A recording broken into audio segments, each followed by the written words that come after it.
Paar Stunden gedauert, ja. So hello everyone, welcome back. And let me go and get the monitor up. Here it is. Fantastic. Nice. So with me here in the chat is Brennelt and Jeremiah. Good evening.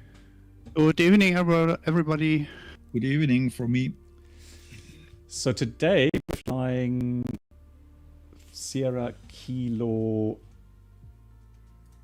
Sierra Mike to Sierra Kilo Alpha Papa. So in case anybody wants to join, we are on the multi-server. So anybody's allowed to join, but obviously jets would be preferred. And on Germany, European West server. Yeah, European West, exactly. Yeah. So let me find my aircraft. So I'm going to take the fly-by-wire mod today. Okay. With the beautiful Avianca livery. Sierra Kilo Sierra Mike. And so we arrived here the last time and we had, I think, a VOR approach or something, if I remember correctly. Yes, something like that. And today we have a very exciting approach as well. It's VOR, it's also VOR, and we have a circling with 180-degree turn. Nice. Oh, circling is cool. Which positions are you on right now? So I can take a different I'm one. on gate number 4, I think. Gate number 5 still free. Okay, so I've just taken 2. That should be free as well. Okay, fantastic. Number 2 is not a gate. I don't know where you are then. Here are only 2 gates. Okay, interesting. Well, we'll see. We'll see where we are going to get to. So welcome everyone back again, still watching. Yeah, so it's so annoying. Then suddenly everything went so well, and then right at the end, I had an issue with vPilot, where I had to change the push to talk button, and then suddenly wouldn't let me back because the model matching was having issues. Really annoying. It's strange sometimes how these issues arise suddenly. So I am using G's.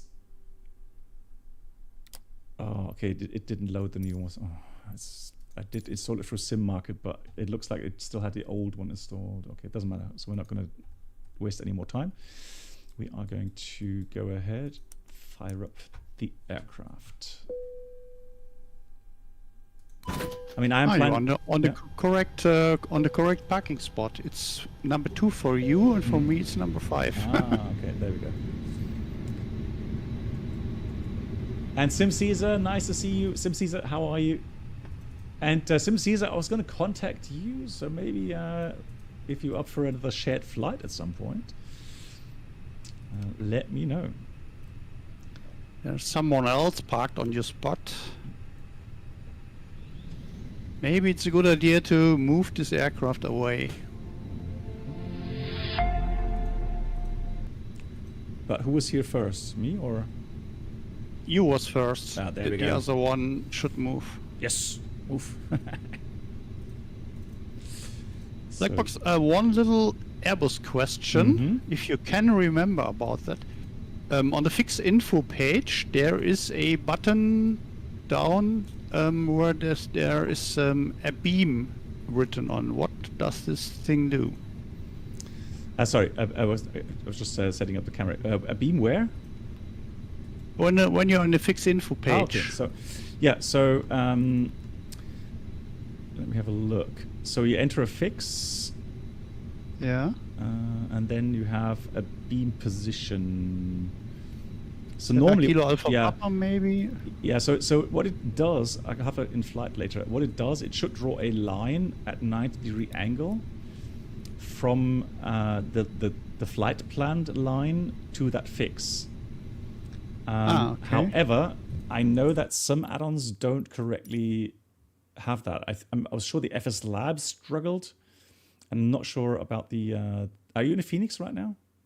I'm in a Phoenix, yes. Yeah. So I'm and not I sure. thought when I use the runway, maybe Sierra Kilo Alpha Papa 10, and I say a beam, then I get a beam line so that I can see on the navigation display when I'm on the beam position.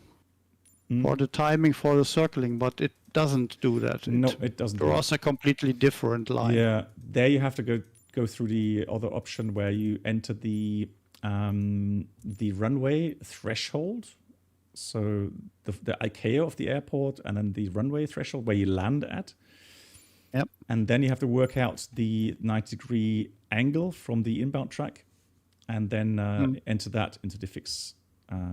Yes, I did so, but I thought this beam down there will do the same, but it will not. Okay. I'll show you. I'll try to set up later on when we approach there. Maybe then you can see how that works. So I'm quickly running through the items here. Do you now have that mini FCU? Yeah, of course. So right now I'm using the SKAP. I'm not using the mini FCU. Welcome aboard I know the it Captain would Black work. Box Duo Channel experience. But, Could new subscribers please make their way to the first class cabin, so I'm using where SKAP. complimentary drinks, snacks, and premium flight infotainment will be served. Thank you. And Dark Eye, there we go, Dark Eye. Thank you so much for your Prime subscription. Welcome. That's a new member. Much appreciated. Thank you very much. Right, let's get those windows out the way here. And you also have an SKAP FCU? Yeah. I've had that for many years now. 3, 4, 5 years. 5 years, I think. Yeah, I thought you have a SKAP MCDU. I have that too. Oh, but the problem, nice. the problem with the MCU is though that it requires how would you say? It requires a two different 12-volt connections for one. Then it needs a monitor connection to your graphics card. Yeah. And so the whole setup. I know that. Yeah. So the whole setup is really complicated and takes a lot of connections. So I've not done it this time. So as you know, I have the 747 CDU here, and that is the same with it. You need a monitor connection, and you need to push. You pop out the second MCDU and push it in right into the window of this thing, and it's kind of complicated. And as far I know, it do not work with Microsoft Flight Simulator. The thing is, I have also a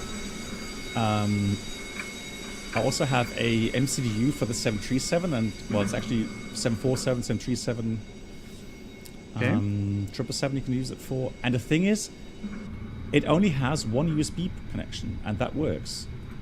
So there's it has an LCD screen, so there's no need for direct connection to the. Yeah, that's nice. Yeah, and that works well, and that's also from a Chinese company. So just need to get the overlay working. Connect. There we go. Alrighty, everything's running. I'm happy. Yeah, but we're going to. It's a military base, exactly. So that's the reason why I haven't found any particular add-ons. Airport add-ons for it, so it's just normal scenery. But you have a special permission to land there. Yeah, there we go. So VIP service today. Yeah. So let's do the init request here, and then import. Fantastic. So then we'll set up the connections, cargo door, baggage truck. And oh, hang on, fuel truck. Where's fuel truck? There's fuel truck. Right. So fuel, and we'll import that from SimBrave, and then we'll have fast. So we'll refuel payload. We'll have the same download, and we'll have fast as well. There we go. So everything's now going as planned. Peter, hey, welcome back, Captain. In the meantime, changed from YouTube to Twitch because the commercials just more and more. Oh yeah, Peter. The thing is, I dislike it, but I can't set it so not to have any commercials. And the only thing I think I can change with commercials on YouTube is the timing. So But there I'm always feeling like it doesn't matter what I do, it probably does come at the wrong time. I think you have no chance. The only thing you can do is to activate additional commercials, but you can't suppress the random ones from YouTube. Probably. So we're on live weather, we're on live time, I have to say. So the flight time shouldn't Welcome be too aboard long. the Captain Black Box Duo Channel It's Experience. an hour and Could 2, new 3, 4, 5 subscribers minutes. please make their way to the first class cabin, where complimentary drinks, And Pod, thank you snacks, so and much. premium flight Gifting a sub to infotainment Ospina. will be served. Pod, thank you. A round of applause for that. Thank you very much for that. So we are going Avianca 532, and so at the moment, let's have a look for the weather here. It says here we have 020 at 15. So flight plan, we'll go with departure 01. Departure route is the Suppli 1 Alpha via exit Lockoff. Insert. So then we're going to clear out that discontinuity.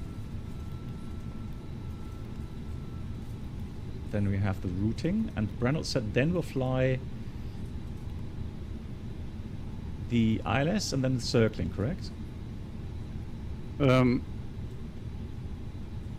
don't know exactly. No, I do not fly the ILS. I'm simply flying to the Victor Victor Charlie VOR, and then from there I will fly the circling.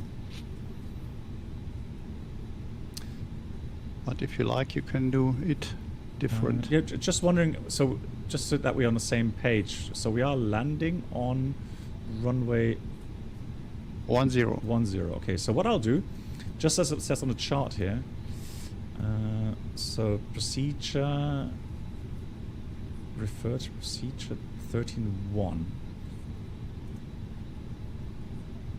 So the Wind should be fitting to 10. Okay. Yeah. So actually, it has a VOR approach that goes into the circling with a little kind of schematic. Yeah. So, Like I said. So I'll do the VOR Alpha then. VOR Alpha with the circling. That sounds good. Exactly. There is no other approach for runway 10. Well, the normally, only yeah. one. So normally, what it would offer you is a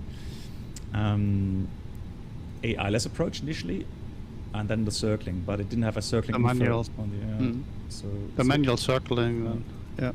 It's a bit weird. So then we go take Takeoff cut 1 X-ray. No via insert. So here's the flight plan. And then Utcombe, I guess we go direct to Victor Victor Charlie and start the approach there. Fantastic. The Airbus fly able to fly that in final approach mode? VOR, theoretically, yes. And also that part after the VOR? I would have to look at the approach itself in a minute. I'm just going to program Yep. the. I can tell you. Okay. Maybe I've got some time doing the flight, and then we'll go through Yeah, that there. we have. So we're looking for 5.4 on the block fuel, and the alternate fuel is 1.4. Right enough. Lol. That looks so cool.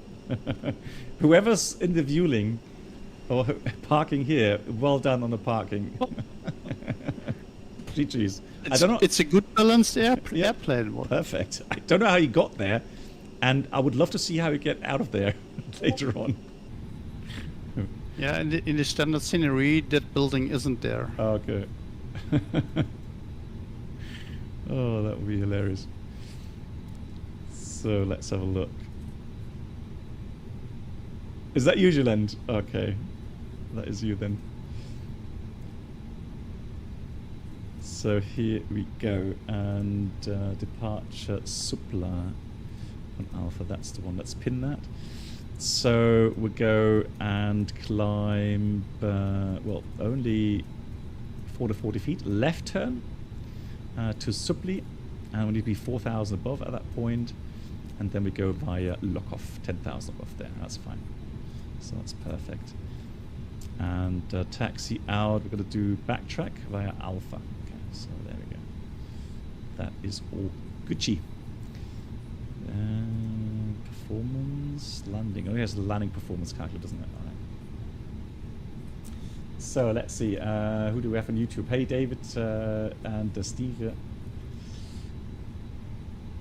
Oh, yeah.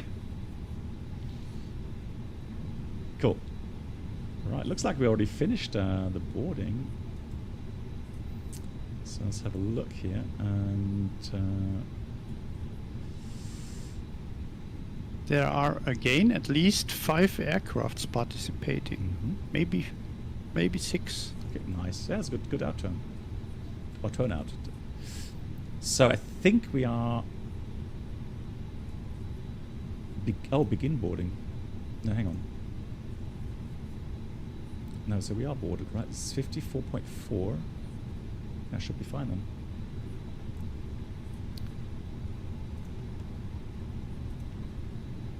Although we actually had 56.4 planned. Where's my button there? There. Oh no, it says planned. Okay, that's fine then. Current, that's fine. Okay, so 32.6. That's what I was looking for. 32.6. There we go. Init, wind data, wind request. Okay, cruise wind, we'll put in one wind, 128 at 15 or something. 125 at 15. At cruising, what, 390? That's really high. Mining. Yeah, descend we'll do later. So, I would be ready to go. And I'll show you something that we've been working on, especially Senshai has been working on these features. So we now have the access for normal checklists through our little app here. And you see the loading screen. So we have the newest checklist now, and we have our flow pattern. So in case you don't know how to properly do the items in the 320, you can actually have that now with those pictures and the text below that. So really, you can't really miss anything. Wow, that's interesting. And I'm planning to do that for different aircraft. So 787, 777 should be coming next. And yeah, big shout out again to Senshai. He's absolutely brilliant. Are the rules of thumb already included there? Some of them are.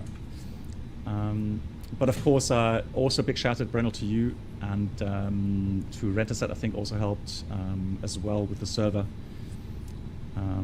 that we have. oneengineout.org now access to, and again, it's brilliant. And I can't say it often enough. If you're looking for some nice tours to fly, and you don't know exactly which routings, there's tons and tons of tours and fantastic routings pre-made. Easy to log with a free logger via smart cars. Yeah, so much good stuff there. Cool. I think the server is in the meantime. The server is almost round. It works like it should be. Fantastic. Yeah. We had some smaller issues. I had to program something for that because the original software we bought had some bugs. And I had to correct them, and I think now it should be very good. Fantastic.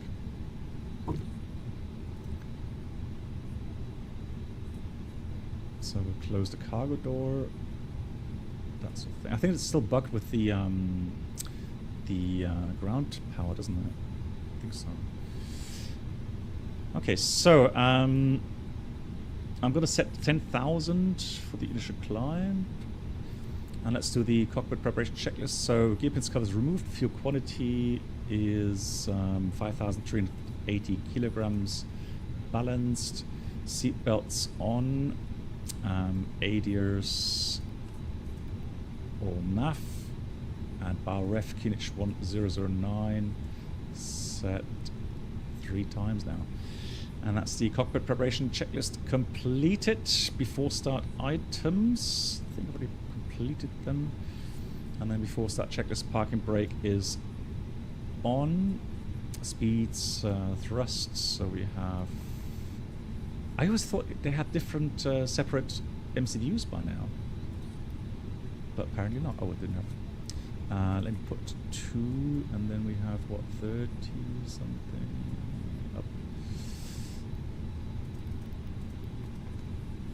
Up 0.5. We'll use 44, just the speeds that we get.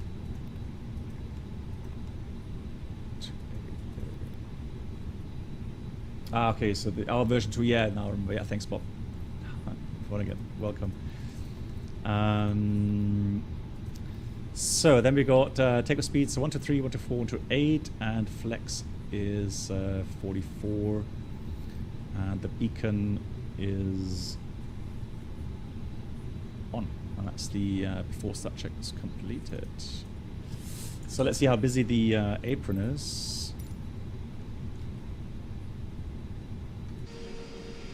Oh, you got off the didn't see how I did it, but GG's. Oh, beautiful weather here. Fly Money, we're on the European West server, if you want to join. European West. Yes, beautiful weather. Have you seen the temperature? Oh, somewhere around 30 or something? Yeah, 33 degrees. Oh. But I would imagine humid as well, right? Yeah, it is. Well, no, it's not bad. 33 to 23, that's not bad. Okay.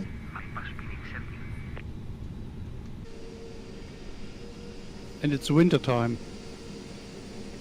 Indeed, yeah. GG's, everyone pushing now. Big race.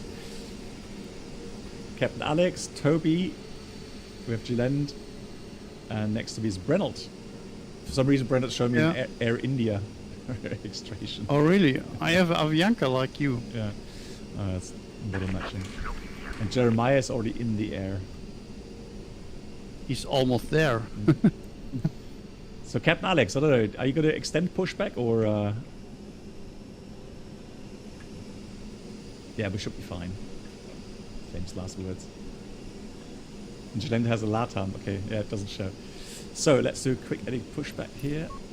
And we'll do that. We'll do that.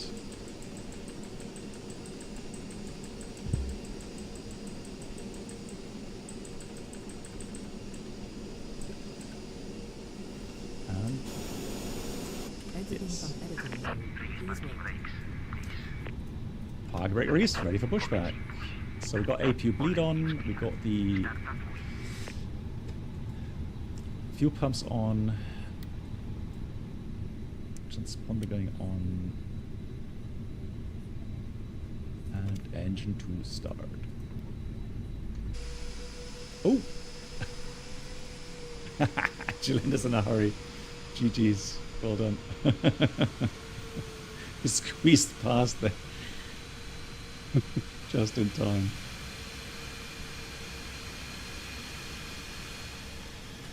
Thank you, Alex. Much appreciated.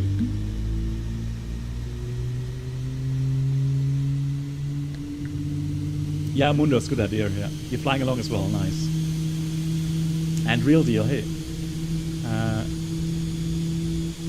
working title, making the G3X better in mind. Okay, nice. Yeah, good news. Yeah, absolutely.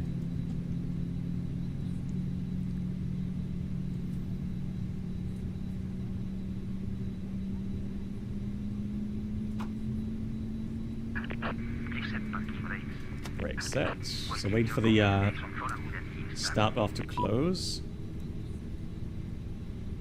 It's closed now. Starting engine 1. What would happen if you switch both starter switches in the same time on? Will it sequence by itself, No. or do you have problems? Yeah, you get problems because the start pressure could possibly drop quite drastically, so you can't start the engines. And you will get a message. We have a good engine start. Please disconnect. Mark. What failure today.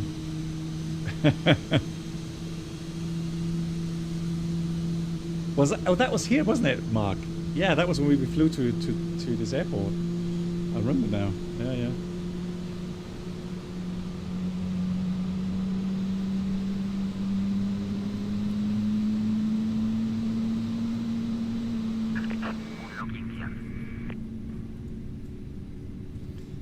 So, good engine start? Not quite yet. Looking for the available indication there. There it is. So, after start flows, we did say. Eh? What? Click it. Okay. So that's about there. So 32 something, right? 32.9 it says. So, we're going to read the after start checklist. Anti-ice is off, ecam status checked, pitch trim. It says 32.5. That should be a bit more actually. So that's more like here, isn't it? So then we're going to put this to up 0.9. So then we've got rudder trim neutral, and that's the after start checklist completed. So let's go.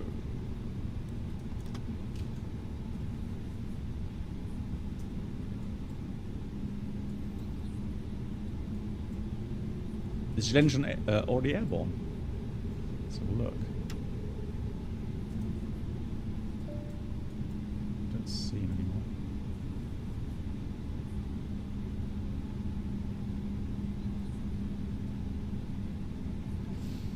The Ulas, hey, you're saying there was an in real life cockpit departure of the 320? There's an overlapping engine start. There is, okay. Overlapping, I mean, in the sense that one of the start valves already closed, or I just can't imagine him doing.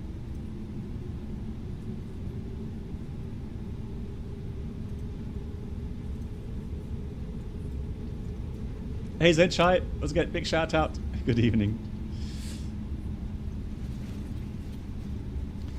So let's do the strobe lights on here. Then we'll have cabin.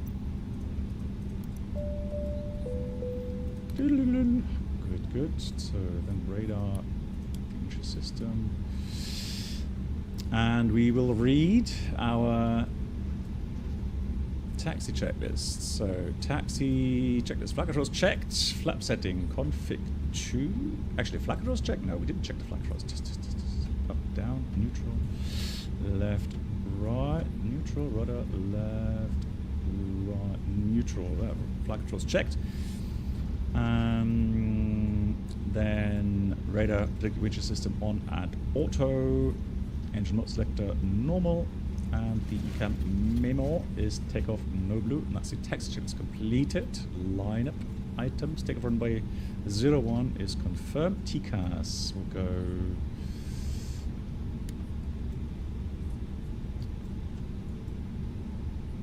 TARA and pack 1 and 2. Yeah, just for practice, we'll put them off. Probably forget them again, but hey. And that's the lineup checklist complete. Here it says tailwind, lol.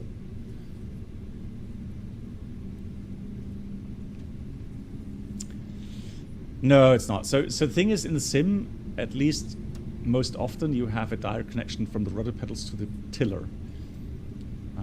So that's why it simulates the tiller inputs, not just the rudder inputs. Let's go.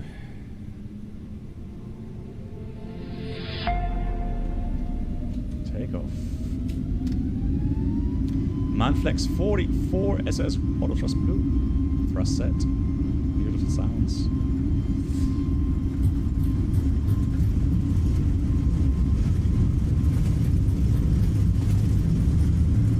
You on, rotate.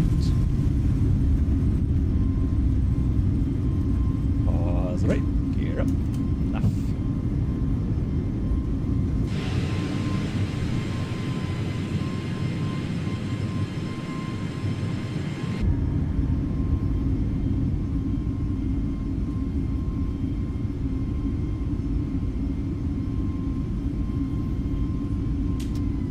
Thrust, climb, up, blue. Auto thrust. So we're above F speed accelerating, flaps 1, speed is checked. Flaps 1.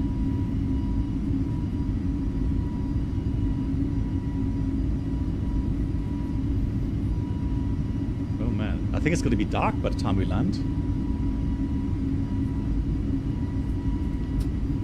Autopilot is on. Actually, does that work? Yeah, that works as well. Fantastic. I think would not be a good idea to do this circling in the dark. Okay, so we're going to cheat a little bit later on then.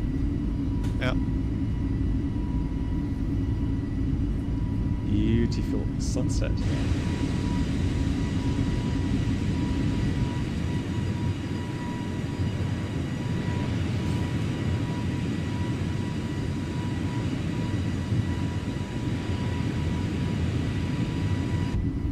Yeah, I would imagine that the start level is already closed. Oh, here we go. Bing for the packs. Yeah, again, I would be very surprised if he started at the same time. I don't think the APU is capable of managing that. 185 knots until then? Nah, it's just for the turn, right? So let's do this differently. So let's do it this way.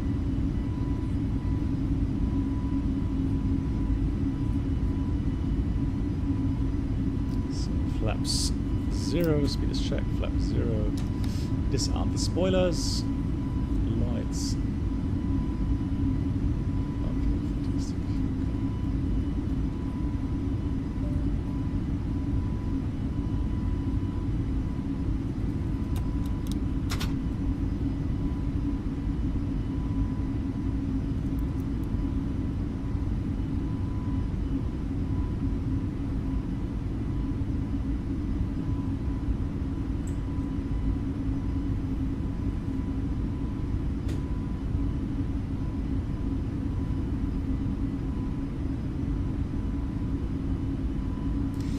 Yes, I think so.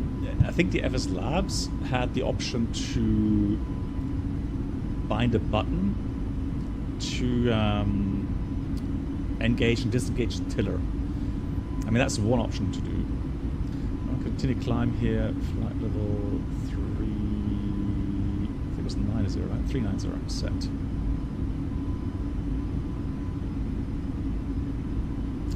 Oh, okay. So yeah, I'm currently using the SKAP flight control unit. So that's a 320 flight control unit from a company called SKAP. And on top of that, I don't know if you can see that, on top of that I have the mini FCU still set up, but I'm not using the mini FCU right now.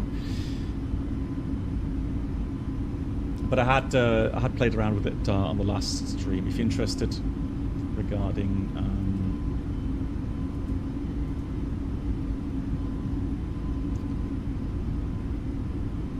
pros and cons and so on. Lights off, seatbelts.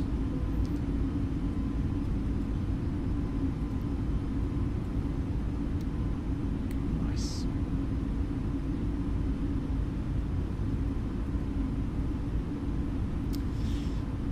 When I bought it, I've bought it about 5 years ago, and it wasn't that expensive. I think it's about 800 euros. Actually, no, it's not 1,500 euros right now. I'm pretty sure it's about 800. It's a lot of money, but it's not 1,500. I'm pretty sure.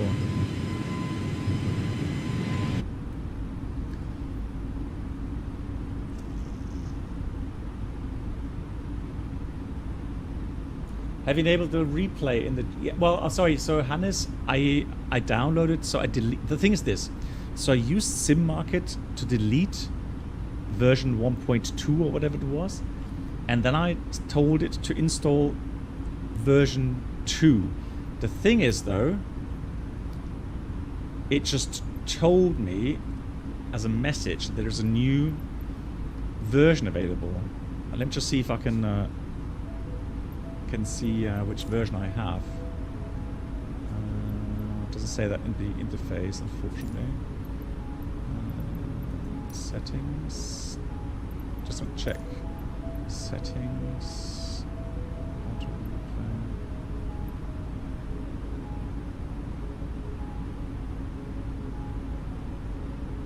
replay. Let me show you.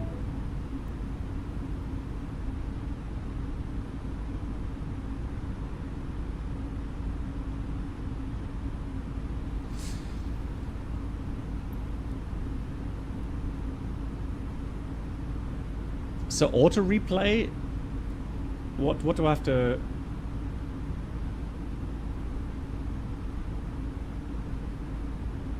Yeah, so I have to activate it, right?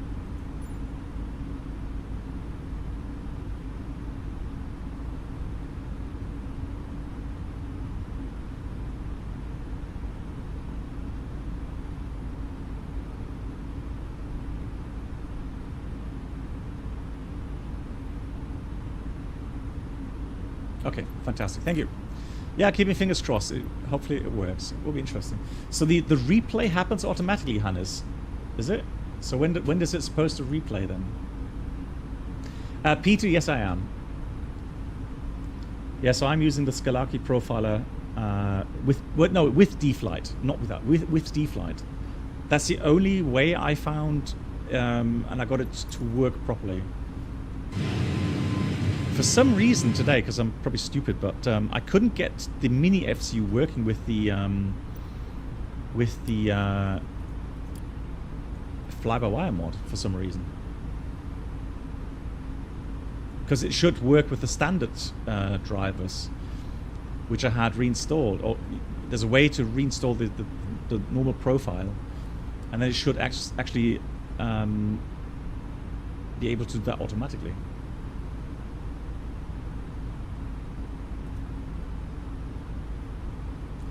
The replay, yeah. So Steve, that's fine. It happens at 500 feet for the replay. I know.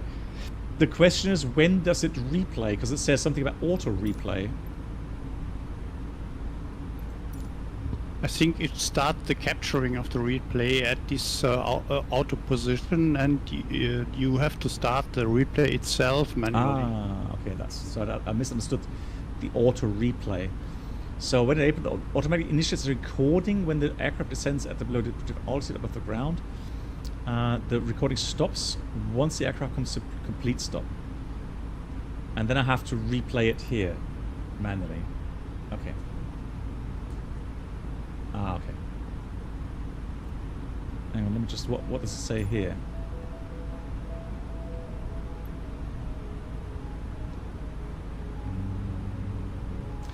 Do I have to set anything in here, guys? Is there anything I need to set a folder or something, or anything I need to not that I? Thank you much, Mark. Only if you like to save it into a file, then you need to set up a folder, I think. Ah, okay. But this thing is quite difficult to handle. I often got a lot of problems with this. So yeah, so we'll leave it as it is then. Okay. Yeah, so the Scalaki. So guys, so yeah, this is 1,600 pounds. Yeah, but that's a pro line. So I actually have the desktop line.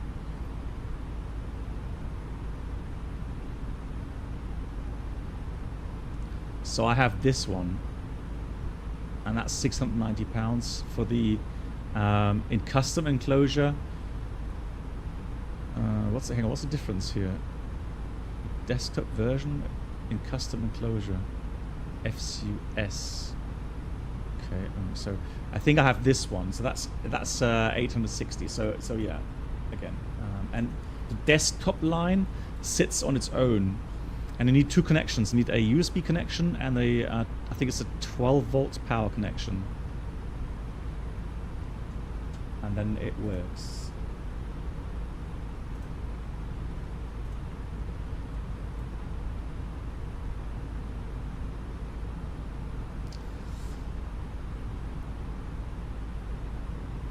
Okay, Peter. Yeah. Yeah. So use the default. Okay. Yeah, I had issues with the default Scalaki profiler. So that's why I was quite happy with the D-Flight driver. And that works fine for me in the Phoenix and in here in the Flower Y as well. Right, manage speed again.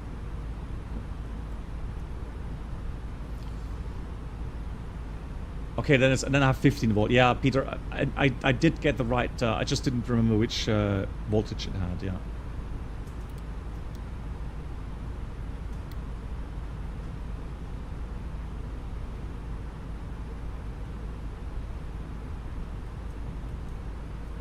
So we're coming to lock off, and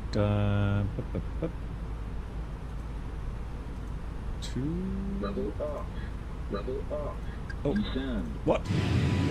Clear of conflict. What? Monitor vertical speed. Clear What? of conflict. TCAS. Monitor vertical speed. What? He's far away. Where's traffic? Clear of conflict. Lol. It could be someone behind you because he took off very shortly after you. That's interesting. So it's doing auto TCAS. Can we switch that off? I think we can. Realism.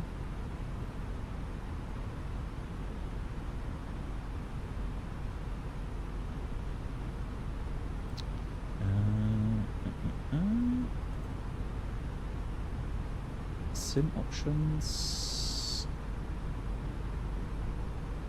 Oh, I didn't. Oh, that's why I haven't enabled sim thingy to get the terrain mode on. Just get the. So there we go. SimBridge start. It takes a few seconds now to start. That should work. Right, where was my setting? I'm sure we have a setting somewhere regarding aircraft options.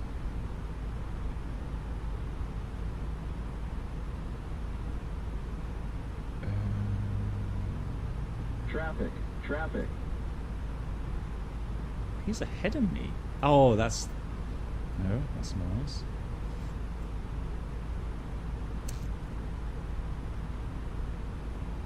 Oh, that's F-18. Okay.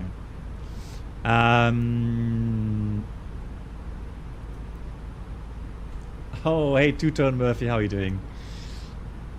How was your stream? Big shout out to I'm sure you all know him. If not, please check his channel. Leckers, what is the earliest time when you deactivate the passenger signs when you have very good weather? Normally 10,000 feet above the ground. Traffic. And never earlier. Yeah, and then the pitch should be maximum 7 degrees. Yeah, okay. Then it's fine. So hello everyone, hello Raiders. And let's see, I'm not sure if he's in, but yeah, I hope you had a great stream. Monitor vertical Oh. speed. Crying out loud.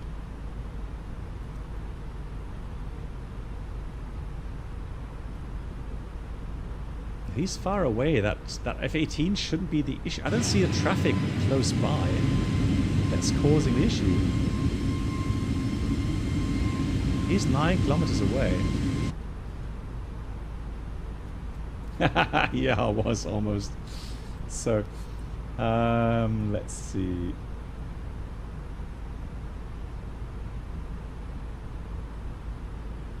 Hey, Sky, where can I find your in-game add-ons? I don't really have... Well, now...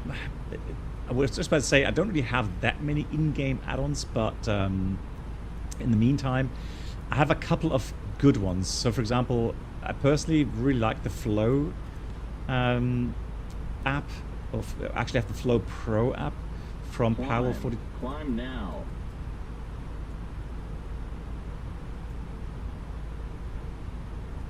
And another thing I really... So I have GSX, and I have a new app now called G's. So that way it monitors and rates my landings, and it actually keeps track of them as well in history.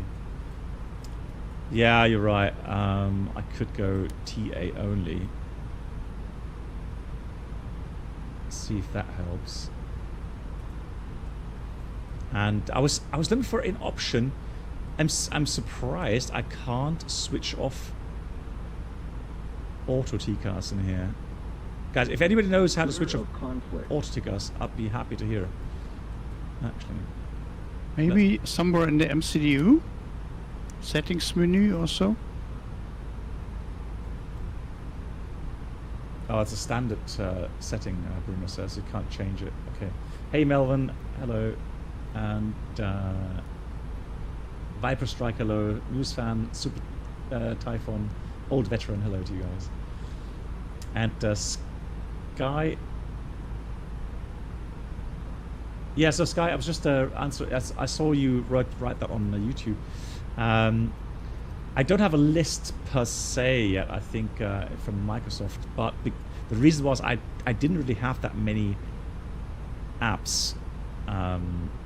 But nowadays I can say that, yeah, I use Rex EcuSeason, I use Flow Pro from Parallel 42, and I use G's landing rate app.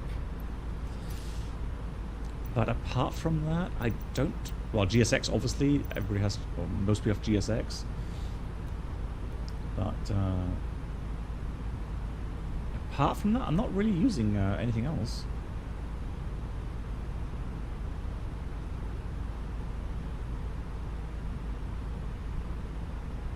Hey, Daniel, wie geht's? Have you ever noticed a difference in sharkless without regarding the stat trim after takeoff? Hang on.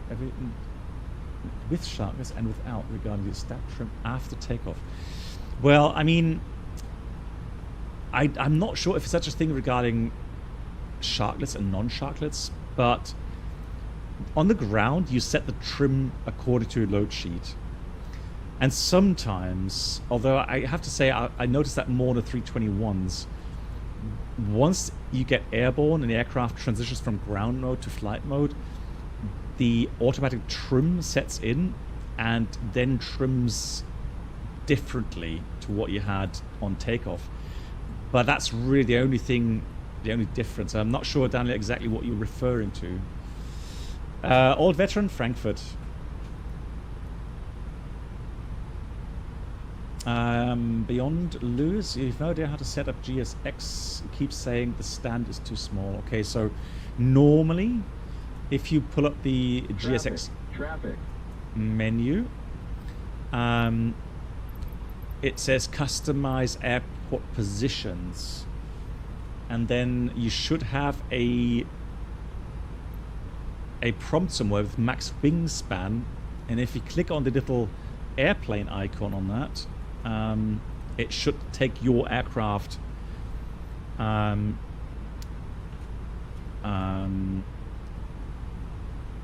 wingspan, and then it should be allowing you to park there, and if not, then you can manually enter the value you want, let's say 65 meters or something. Then it shouldn't say it's too small anymore. Hey Jogan, how you doing? Yeah, so Beyond Loose, try that. Try that menu that I've just showed you. Santa Marta is the best airport. Yeah, I mean, we're enjoying the Colombian tour. Absolutely brilliant. Oh, I get it. solid flying formation. That's a very fast command sheet. GG's.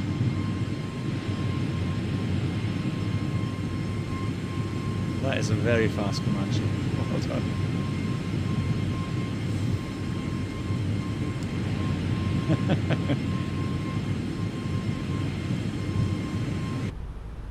Yeah, we've got many more flights, TCC. So we've got many more flights listed on our Colombian tour, and I can tell you.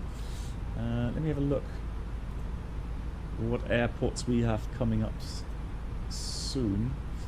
So today we're on flight number 7, and then all in all, there's 27 flights in the Colombian tour. So. You said Sierra Kilo Papa Sierra. There it is. Yeah, Antonio Narino. Yeah, I know that one. That's with the big valley next to it. So, yeah, we're flying to that as well. Leg number 19. We're going to Quito. So it's not only Colombia. We're aware of that, but yeah, you know, you can't leave out Quito, right? So, yeah. But yeah, many more interesting flights coming up.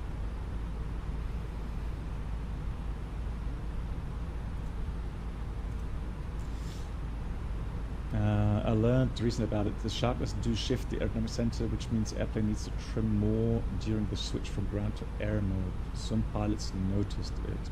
Okay.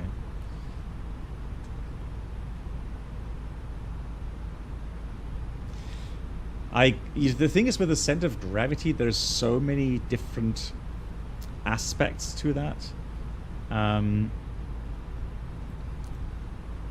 me just have a look here. Oh.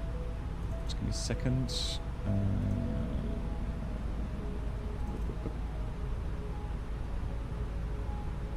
Just need to find the right value for that.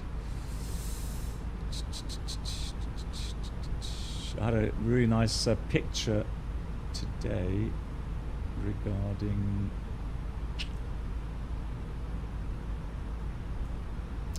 center of gravity, lift vector, and so on.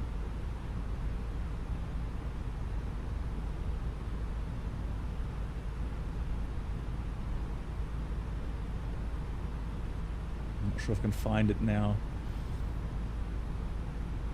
There's so many pages in here.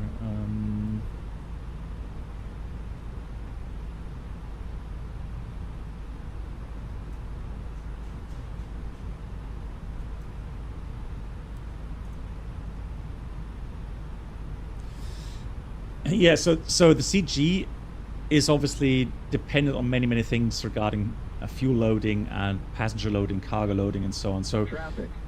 if there is a lot of distance between the center of gravity and the lift vector from the wing, then the aircraft becomes more stable, but less efficient, because the stabilizer has to do a lot more downforce to trim the aircraft out. So regarding the shift from the ground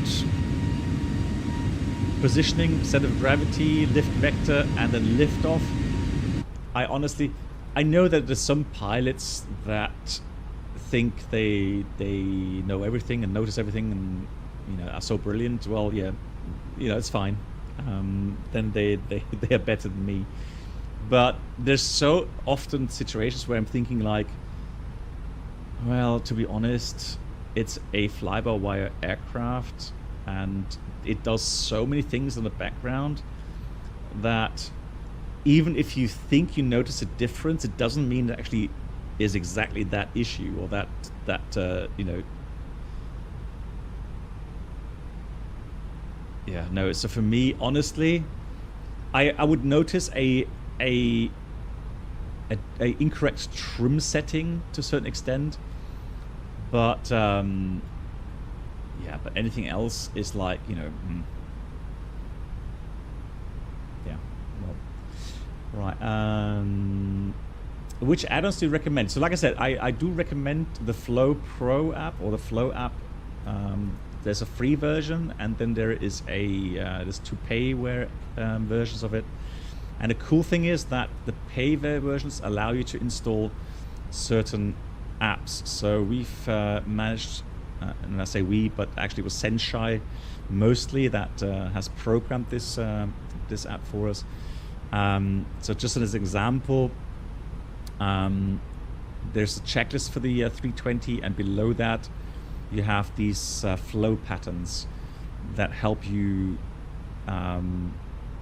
position switches that are necessary for the flight.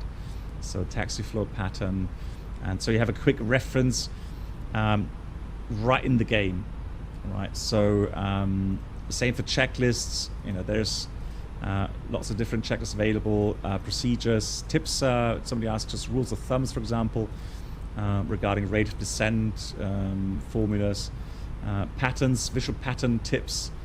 Here, for example, when you cross over the field, you know, when should you turn downwind, how many miles offset, how would you do the timing, etc. And there's more things coming. So 320 circling approach as an example. We have at the moment 787 how to fly the IN approach.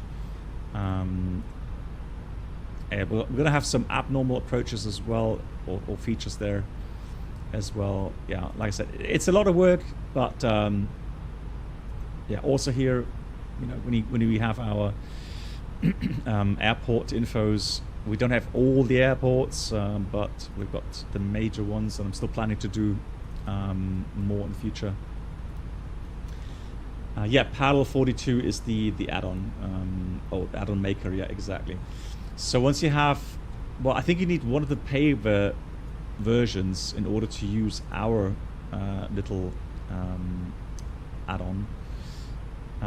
But this one is downloadable through our Discord server. And if you can't find it, it should be under the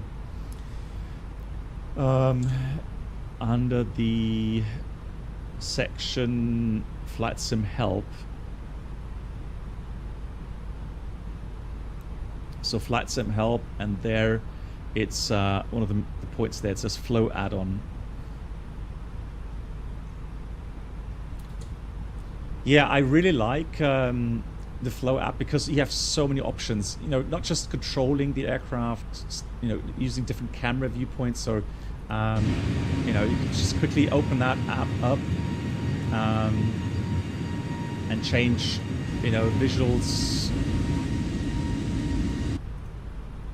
So it's fantastic. It really, you know, there's so many things. I can't really show everything right now. There's different commands for weather, for example. We're flying to Sierra Kilo Alpha Papa right now. There's no META available, but I mean, you know, you get it. So if I go to Bremen, for example, gives me the actual weather right now from Bremen. If I go, I think TAF, will give me the TAF for that. Whoop. That's nice. I just got catapulted to... Oh, that's because I'm not using life weapon anymore. Disregard. Cool. So, like I said, many different things.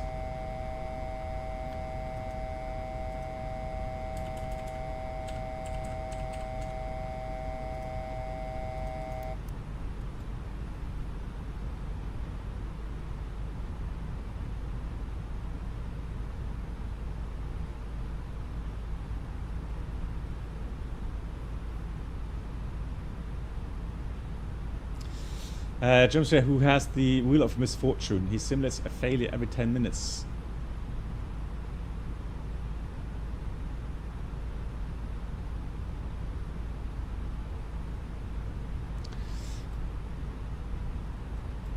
Yeah, if I had the time, well, actually, I have a bit more time at the moment, but I know, for example, I have to get in contact with Continuum.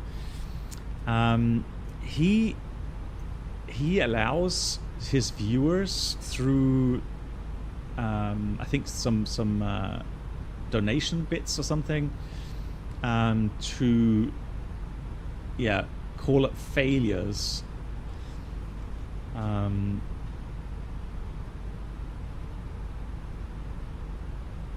And I thought Phoenix developers actually thought about this at some point.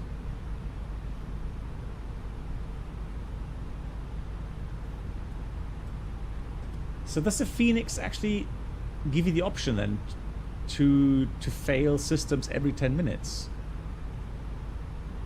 Because I'm not sure how... Yeah, I think you talk about Riva.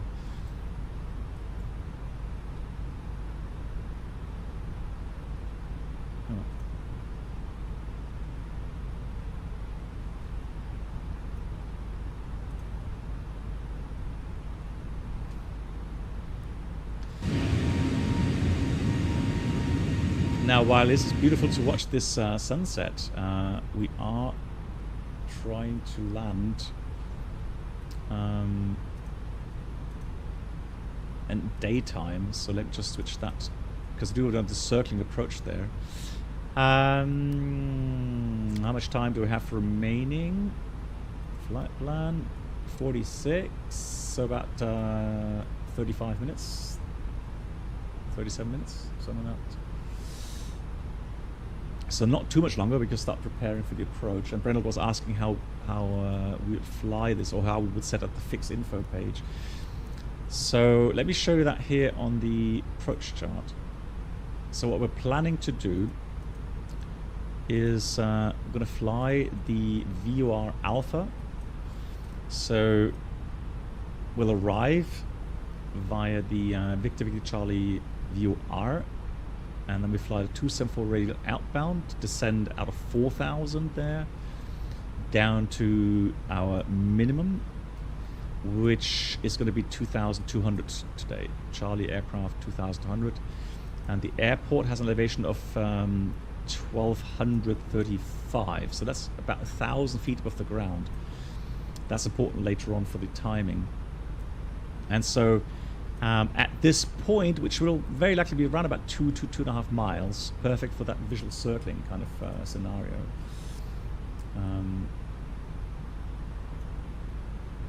Yeah, Tony is his real name, right? Yeah. No, I think this one is actually that comes with the app. I don't think that's a special one you have to download somewhere else.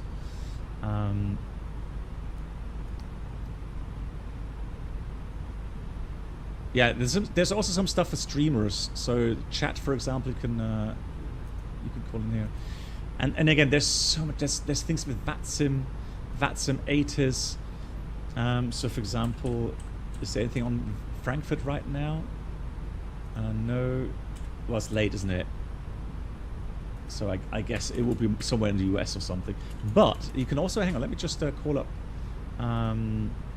Pilot Edge. And there, we definitely get some ATIS from Pilot Edge. There we go. So lots of engines right now, for example. So again, it has so many cool things. You can have autopilot stuff in here as well. Yeah, you name it. It's really, really good. Puri, hey.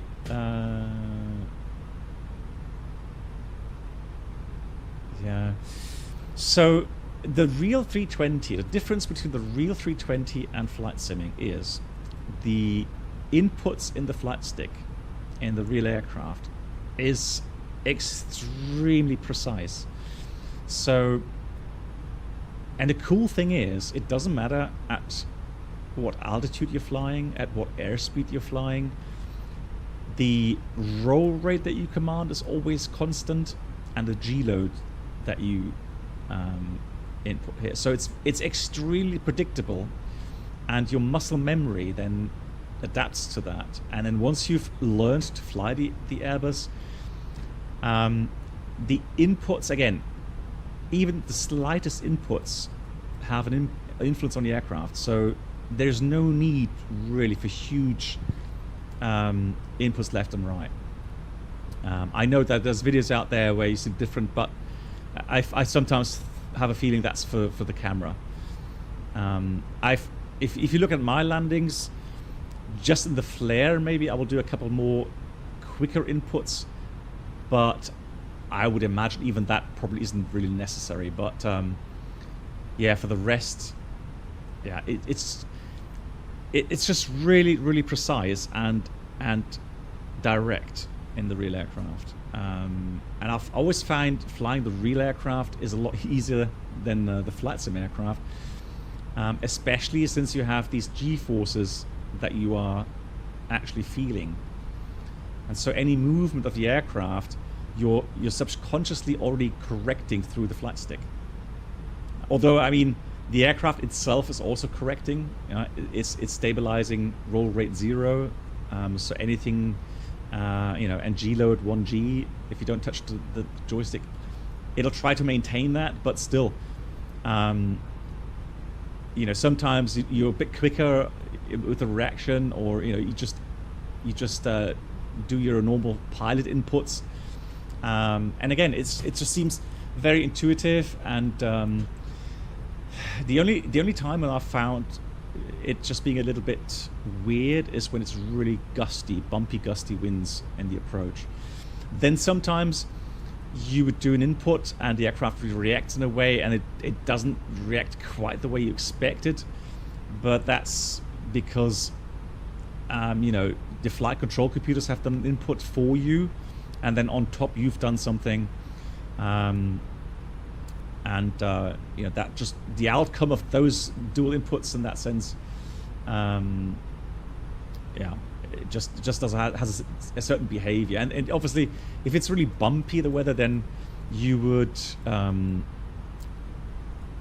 make bigger inputs. Little question. Yep. Are there differences regarding responsibility, responsivity, and the inputs from one 320 to a other 320? 320, it should not, but I can say that the very old 320s that we had, they seem to be a little bit more sluggish when it came to the fly-by-wire system. So you had a feeling that when it was very gusty with crosswinds, the flight control computers just weren't as quick as on the newest models. But that's, again, a subjective kind of feeling that I've always had.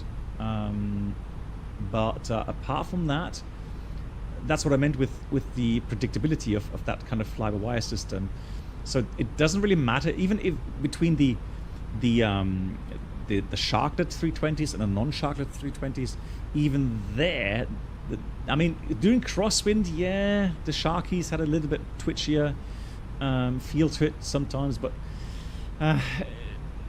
again, you would always feel the aircraft is responding the way you want it to respond. So and the Neos, now the thing with the Neos, I can say that yes, they do fly a bit different, and one thing that's really noticeable is the 321 Neo, because it has a different flare law compared to the normal Neos. That has always been noticeably different, but honestly, that's the only real bigger difference that I've always noticed. So 321 Neo to 320 Neo, everything else feels so similar. And regarding 321s, there you felt the mass a little bit more. It felt like a little bit of a bigger and heavier aircraft. But again, flying it, and the only thing we would do is maybe start the flare a tad earlier in a 321 than in a 320. And with a 319, you would start the flare a little bit later compared to the 320. But again, these are minor things, really minor things. Yeah, I like that. Flight control computers and the software updated over time, or Yes. are they on the same? So depending on, Bruno knows more about that than I do. So there are continuous updates in the computer system. So ELAC computer standards, and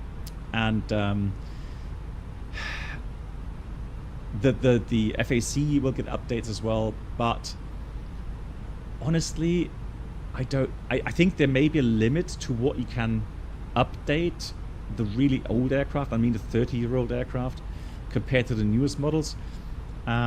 But I'm not into that. That's a question for the maintenance staff. But I would say that for the very, very old aircraft, there are limitations to how much you can update.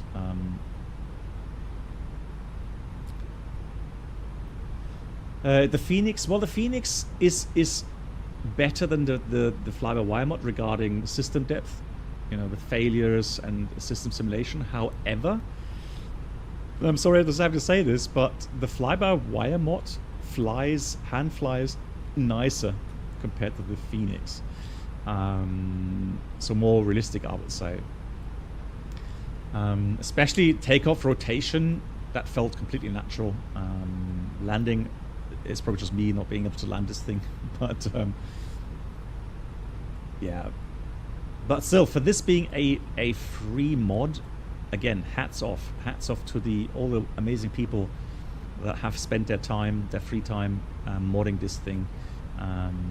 Excellent, really, really excellent. So Brennard, what I've done now is I've put fix info Sierra Kilo Alpha Papa in there. And what I'll do next is I'm going to have a look at the taxi chart. So the runway course is 102, so a beam point will be 192. So what I'll do is I'm going to put radial 192 in there, and that will give me in the beam position now from that threshold. Okay, and what does the beam button do there?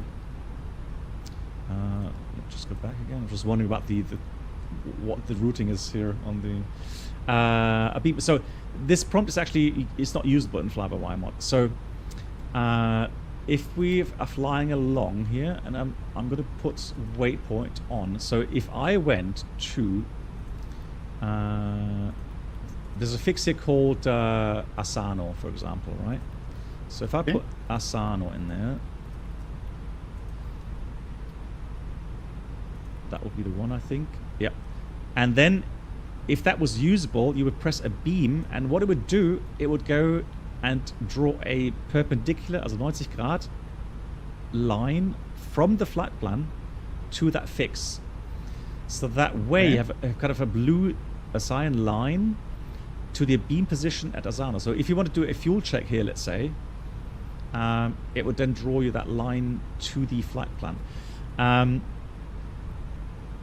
It's similar to the beam position stuff. So if you change the routing and selected the beam points, that a beam position would then be exactly at 90-degree drawn as a position, then as a fix on the flight plan route.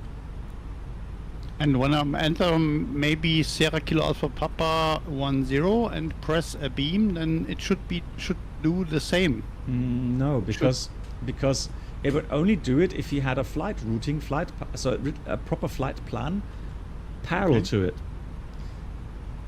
Because it will always try to do the beam from the flight plan, so that the green line to that fix that you entered. Okay, understand. So if you were able to draw,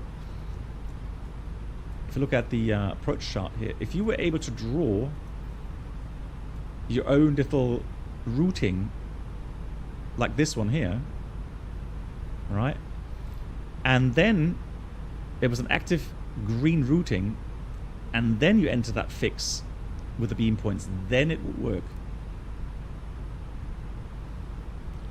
But only if you have an active routing and active legs kind of sequencing at that point.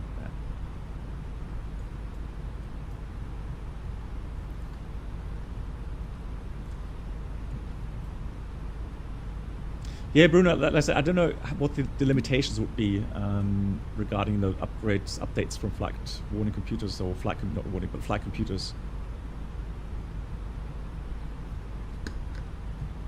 Yeah, well, but hang on, but Bruno, that is flight warning computer stuff, right? That's not flight control computer stuff. And again, I'm not sure. I doubt that all of the newest flight control or flight control computer software is compatible with the the oldest versions. Yeah, Puri, pleasure. So let me enter the destination data. Now the problem is that we don't really have a current weather because it's a military airfield. Yeah, so what's the nearest airport around that? Sierra Kilo Bravo Oscar? Yeah, let's take that one. So I'm going to take the weather info from Sierra Kilo Bravo Oscar.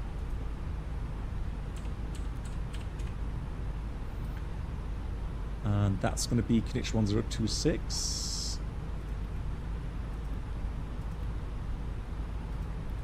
That's the best we have. Temperature about 18. And the wind 240 at 10. Well, I mean, I'm going to put something like 225 or something. And again, we are doing the circling, so 2,200 is our minimum. We always like our challenges. And then what I'll do is I'm going to enter the VOR in here, because we need that, because we are flying a VOR approach, so we need the... Can I have the chart, please? Oh, there we go. Victor, Victor, Charlie. And I'll also enter the radial that we're going to fly. That's 274.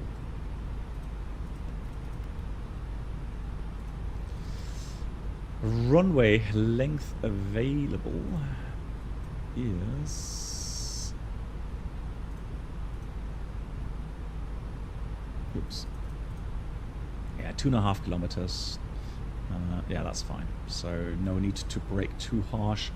But we're going to try to take delta so we don't occupy the runway for too long. So I'm going to go with auto brake medium. But just because we're going to vacate quickly. And here we are at top of drop. Actually, I'm going to use the Skalaki MCVU here. And let's go down to terrain mode on. Okay, so there's some mountains below, so I'm going to take 190, descend out blue 190.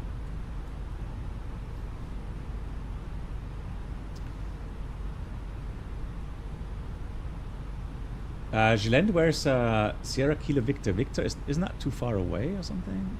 Because if I look at the airport map here, the closest one, Sierra Kilo Bravo Oscar.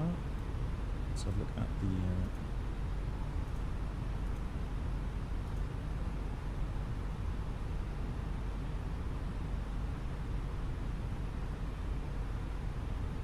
the only limitation Bruno knows is a sharklet retrofit. Okay. Well, like I said, Bruno, you know more about this than I do. I do not know that stuff.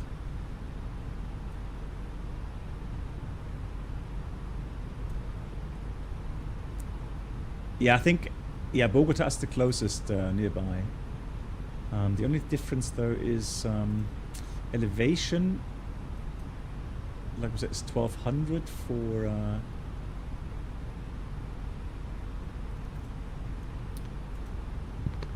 I have a meter for Sierra Kilo Victor Victor, which is only 10 kilometers away. Okay. And it says 100 with 3. Okay. And we have good visibility. And QNH? QNH is 1010. Okay, well that's a lot different than Bogota. Wow. Yeah, there are some big mountains between. Maybe this is the reason. Well, I guess And Jeremiah is landing in 5 minutes. Okay, so Jeremiah, if you could do me the favor, once you've landed, can you have a look at your altimeter and then set the QNH so that you have indicating 1,200 feet? Because then we can confirm the QNH on that. Yes, I can do. Fantastic, thank you. Now, I'm going to have a look because I want to go fly towards Victor Victor Charlie, because I don't like what that is drawing there. That seems a little bit silly.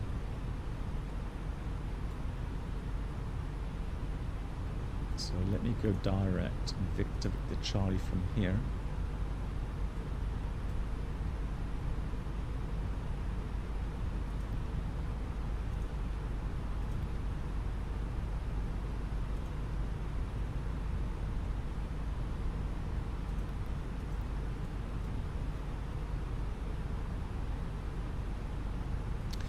And what I'll well, can you do a discontinuity in here?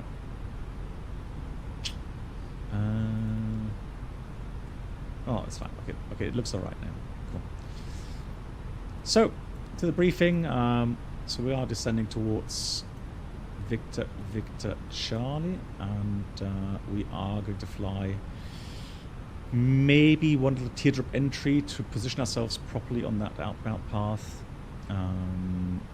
So quick teardrop, and then inbound 301, and then 274 outbound. I think that would probably make sense, yeah. And then we'll descend to minimums, and we're going to fly the circling. How am I going to fly this? Well, we're going to use our little helper here. So procedures, normal. We'll do the circling approach. So we're going to fly and configure the aircraft as we descend on the approach here, with flaps 3, gear down, spoilers armed, and at F speed. We're going to level off at the minimum descent altitude, which is 2,200 feet. And then once we're happy with the positioning, we're going to skip the 30 seconds 45-degree break-off, because we are already abeam there. That approach brings us to the downward position of that approach. So we're going to skip that part. However, the important thing is the abeam point from the runway 10, threshold 10. That's the timer starting point. So we are about 1,000 foot above the ground, and so we want 3 seconds per 100 feet. So we want 30 seconds outbound. And since it's a circling approach, we don't do any corrections regarding wind. So just 30 seconds outbound in our case today. Once that time has elapsed, we'll turn base, and we're going to try to start our descent according to the distance to the threshold. How do we know the distance to the threshold? Go to progress.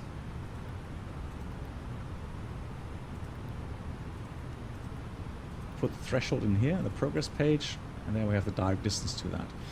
So it's a little bit of a see and look out at some point, depending on our altitude towards the runway, and have a look for the PAPI, and then we'll try to establish ourselves on a nice 2 red, 2 white profile.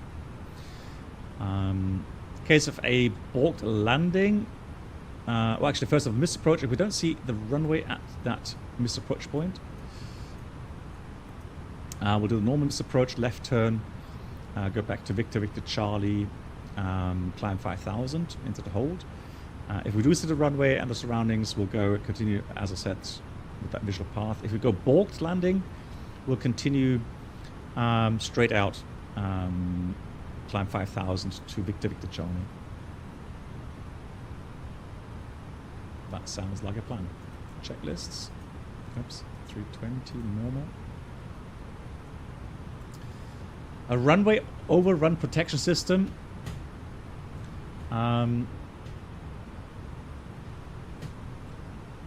That is a new system that tells pilots if the remaining runway is insufficient due to its condition and the speed of the aircraft, the deceleration of the aircraft, and it has different call-outs.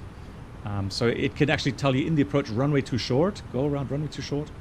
I don't remember the exact call-outs anymore, but it can do that. And on the runway, it can tell you max braking, or max manual braking, max reverse.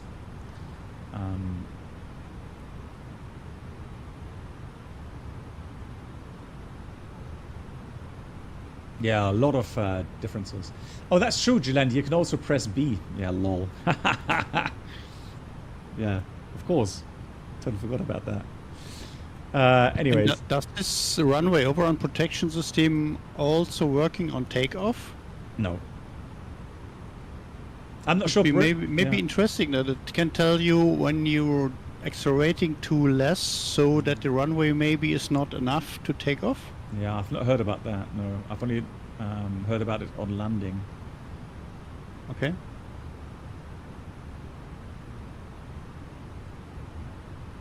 The A350 actually has that, Reynolds. Okay, interesting. So Interesting. A350 has that. GG's. So we do the approach checklist, bar or ref. Actually, no, we can't read the checklist yet because we haven't got the bar ref yet. And the transition is in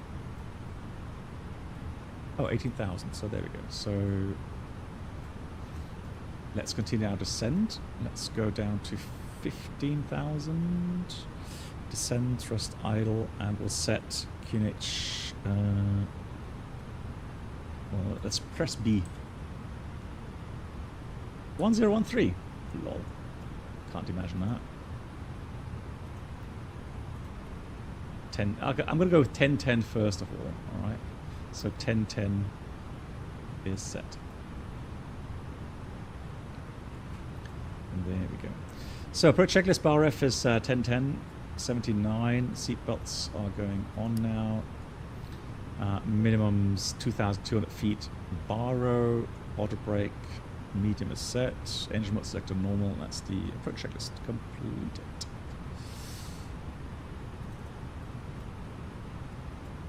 Je landed on 1007. Okay.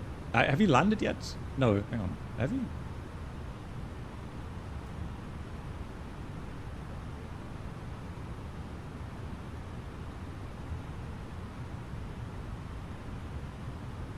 The only thing that the trainer has on right now on takeoff as part of a spec is a nav on taxiway master one. Okay. Interesting. The things Bruno knows. Fascinating. Let's go down to 10,000. Thrust idle descent. I'm still a bit high, so I'm going to use the speed brakes here.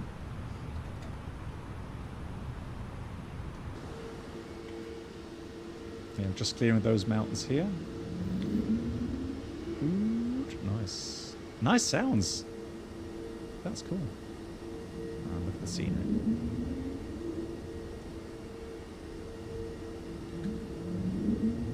Lol, but why is it repeating it?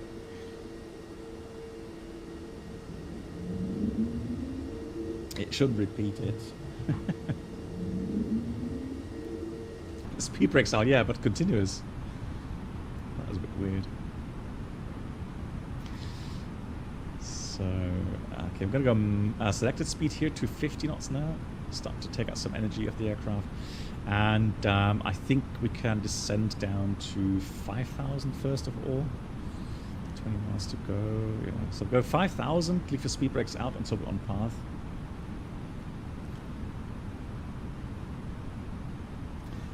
Is there a reason why you fly so much in South America? Well, right now we are flying the one engine out Colombian tour, and so that's why we're currently very often down in South America. We have a lot of people joining these group flights, so that's why we're enjoying it. And I think also for the viewers, it's always very beautiful. Oh, there's Jilland. There we go.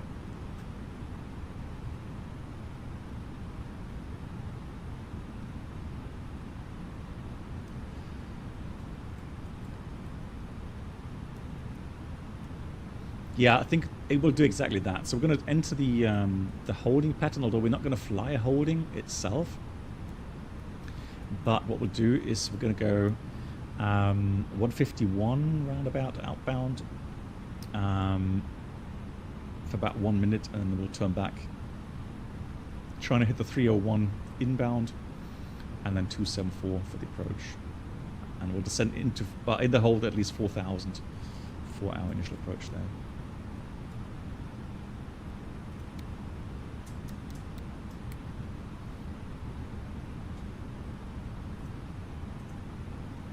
Multiplayer stuff. So it's we're on European West right now. Actually, we're always on European West, really.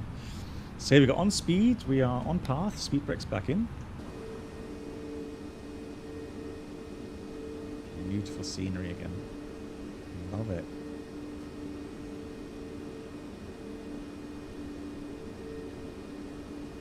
Oh, Captain, I have landed. UNH is 1010. 1010. Okay, thank you. Thank you very much. 1010 it is. Cool. Because that does make a difference, right? So let's say it would be 1007 and you've entered 1010, then you'll be 100 feet lower. So you'd be flying the pattern 900 feet instead of 1,000 feet. So.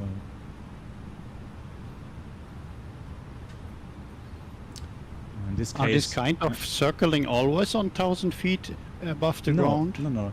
The standard circling is actually lower. Standard usually for the 320 is about 600 feet only. Oh, okay. Yeah. And that's why they are always very challenging.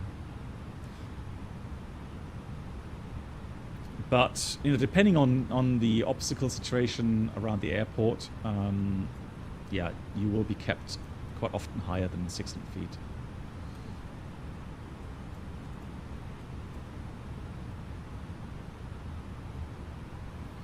And I've actually flown a circling in 600 feet in real life in a 737 during my captain's training, and it was scary. Not gonna lie, that was, you're turning 25 degree, Traffic. sometimes 30 degree, and you look outside, and you can see cows, right? You can see, cows the size which you don't want to see. So, not when flying, right? This is like VFR flying. Yeah, if you fly VFR 600 feet, then Yeah, Well, very rarely. Yeah, and then Normally we have 1,000 feet above the ground. Yeah. And then speed around 300 least. kilometers an hour. It's different.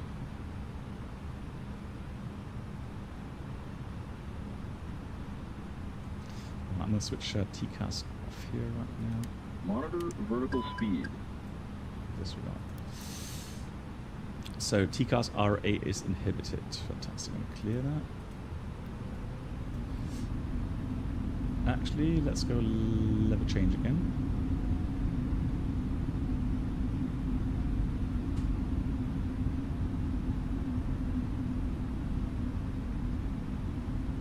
The approach with the cows, well, that was in Katowice during my training a long time ago, 2007 that was. And so that was actually really, really, really fascinating. And I actually nailed it, which was crazy. That was like scary, but extremely satisfying. Here comes flaps 1, speed check, flaps 1.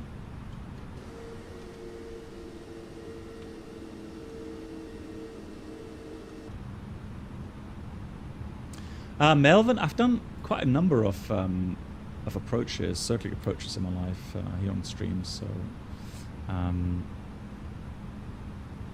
and time again. And today we are doing a circling as well, not quite as low, but still challenging. So I said I'm going to go outbound. Was it one? Forgot now. What was it? 151. I'm going to go that with track FPA actually. So 151 outbound, about a minute, then we'll turn back inbound. Here comes flaps 2, speed is checked, flaps 2, speed coming back, 170. Yeah, in Florida you wouldn't have cows, you'll have alligators. Yeah, that's correct. Oh, Lord.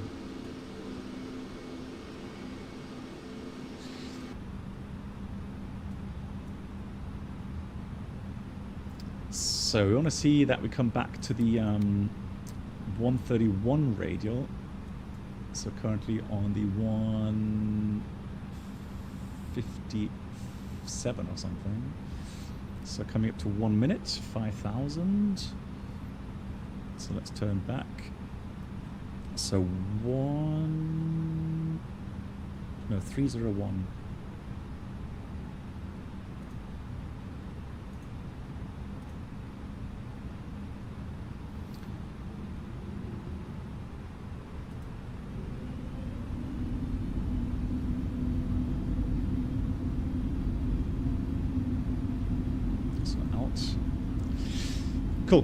So here's the VOR, and as we come around, that needle will drop further towards 301, so hopefully we won't overshoot too much. If we time this perfectly, then we'll be right on the 301 radial, but that will be very lucky.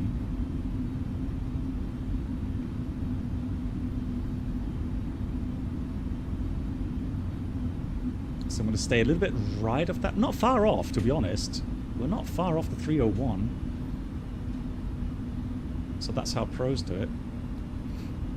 Lol. Gator 1 approach.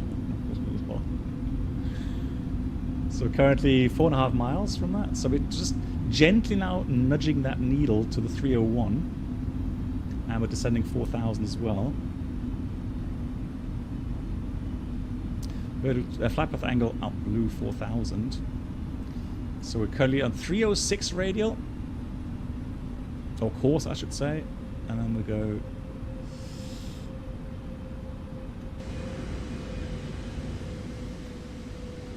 And then, oh, look at that scenery down there, beautiful. And then outbound we'll go 274.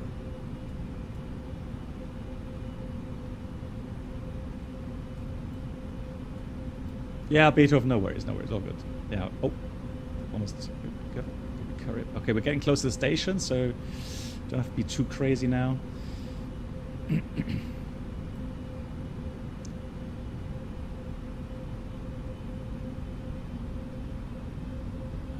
we go, and again, outbound 274 at 4,000, and then we descend outbound down to 2,200. And so if you time this nice and gentle, you know, you can descend on a normal standard profile out star. Here, the needle now drops. I'm going to go straight to the left here because we're right over the station. So that radial will come in very quickly here, and we descend down to 2,200. And we'll do that flight path angle. And we have 10 miles roundabout, so there's no need to dive down. I could go 2.5 or something. So look at that. Positioned up very nicely here on that outbound radial. You can see the runway, and we'll be passing left of that. Hopefully on a nice downward track of about 2.5 miles. So that was beautifully done, I may say so. Here comes gear down.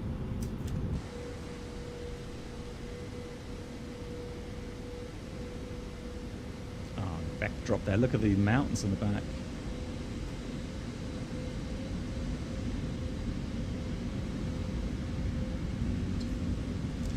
Yeah, that's the SKAP flight control units. So I was keen to try it out with the fly-by-wire mod today. Cool, very happy with it. Currently 4 miles out, descending down minimum of 2,200. Reset the chrono, very important, so that we can time the outbound. Now I wonder how far we are going to be abeam. So I'm going to put this to nav mode now. Actually, yeah, nav mode. So where's my runway? There's the runway.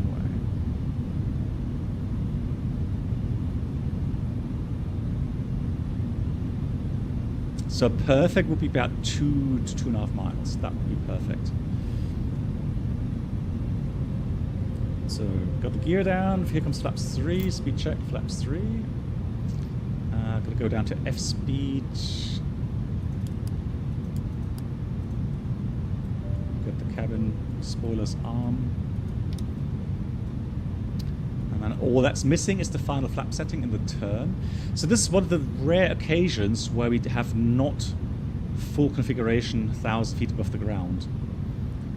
But circling is just a little bit different in that case.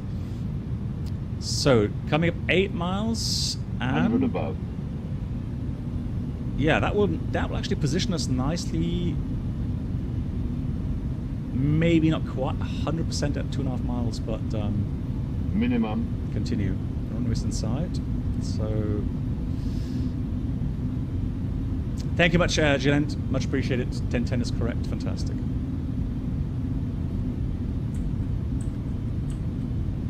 And again, we're not at 1500, we're actually at 1000, right? So that's why it is a bit faster than normal. I'm going to go manual flight here. And Mr. Push 5000 is set. Minimum. We'll continue, so 10 miles. Trying to get about 2 miles. Just going to do just a tad more, although we don't really need that. So now I'm just going to wait for the beam line there. So that's a landing threshold. And let's do manual thrust as well.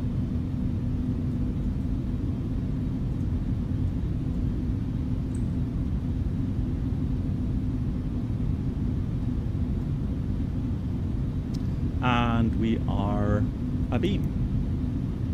So now I'm going to take the abeam track.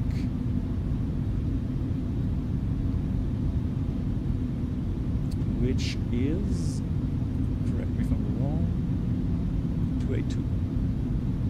So 282 it is. And then 102 inbound. So we got 22, 23, 24. I'm going to call up the progress page here so that I can see the distance to the runway, 2 miles. And 30 seconds gone. Reset the chrono. Flaps coming full. And we're currently 2.3 miles, so we don't have to descend just yet. And then a nice 30-degree bank turn. Hopefully we'll get into a good position there. Where's my cursor? There it is. I'm going to ignore NAF TCAS. Careful not to descend too soon. It'll be too low. I'm going to try to get hold of the runway.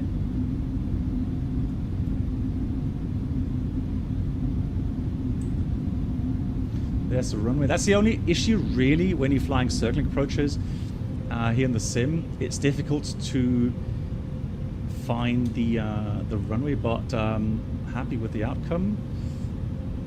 Careful descent rate here. A little bit overshoot. Not too bad though. It is a low level circling.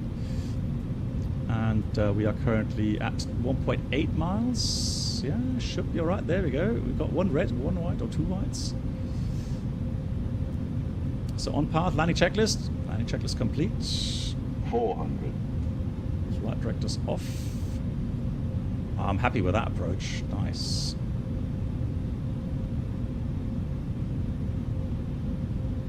Look at that. Right on path.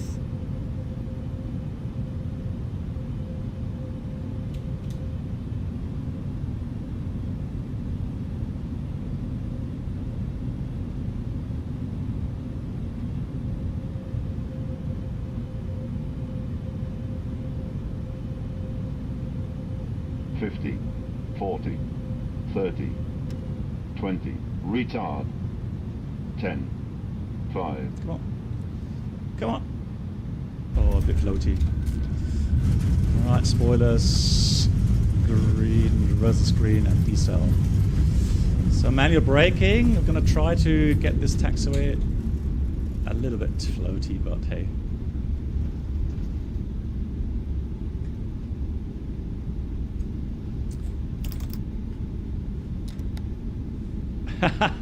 Thank you, Mark. That's really kind of you. Thank you so much. Gonna vacate the runway here. So it records until full stop. So I'm gonna vacate the runway, come to full stop, and it shows me that record button there. That's interesting. So let me just stop here. And yeah, now the record button is gone, which is good. So okay, we should be able to replay that landing. Hey Bugfish, thank you so much for the 649 bits. No, the A320 doesn't have a VOR lock tracking mode like the Boeing aircraft have. No. So the VOR, so the lock mode here in the 320 is strictly for localizer, ILS localizer lock. not for a... Yeah, thank you, Peter. I'm very happy. It was a bit floaty, but hey, you know, who's going to complain? The approach itself was nicely done. So I'm quite happy with the tracking, the altitudes. Yeah, a little overshoot of the center line, but again, you know, you're at low level, you can't see the runway at an early stage, so...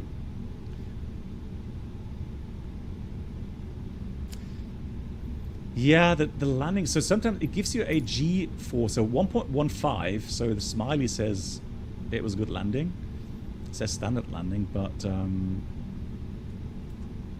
yeah, I sometimes wonder how to get 50 feet per minute or something. It's like, I don't know. That's important, 0 bounces. So I'm going to watch the other gentleman now land. Let's stop here. For the replay, guys, is it important to leave the engines running? Does anyone know? Yeah, Toby. I mean, the eye tracker. You mean I have a track IR that would work, but yeah, I think in this case it would actually help you. Since we're on multiplayer, I don't want to do the replay just yet because I fear that that will annoy the other people here. So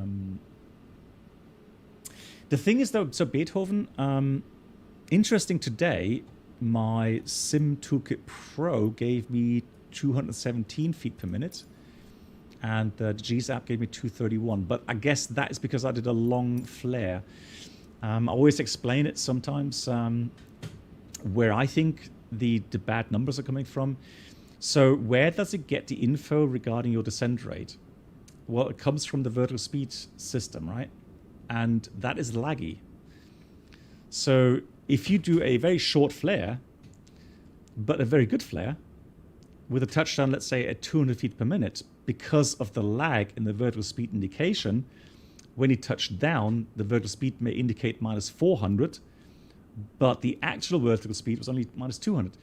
So I'm not sure where it is getting the G landing force from,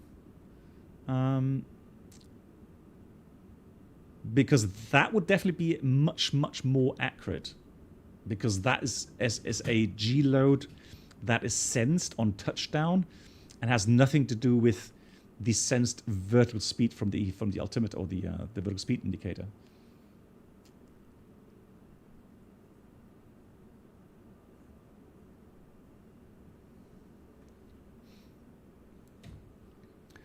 So, oh man, help me out. April Fool was, who was April Fool? Amundos? No, who was April Fool? Giftswerk.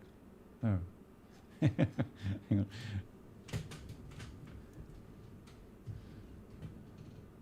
Right, looks good, yeah. Coming in nicely. GG's, also doing the circling.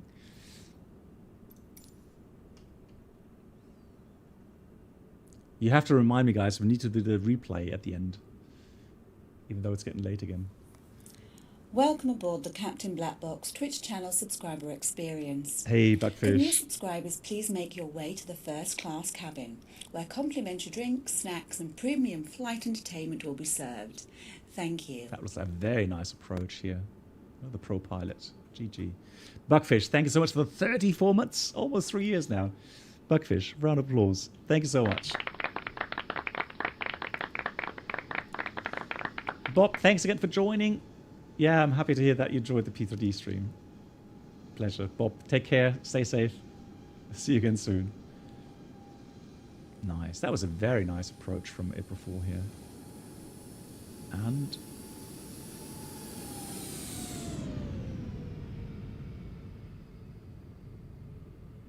also a bit floaty. But there we go. Looks like some helicopter here. Next in line is Captain Alex. Captain Alex, and then we've got Brennalt next.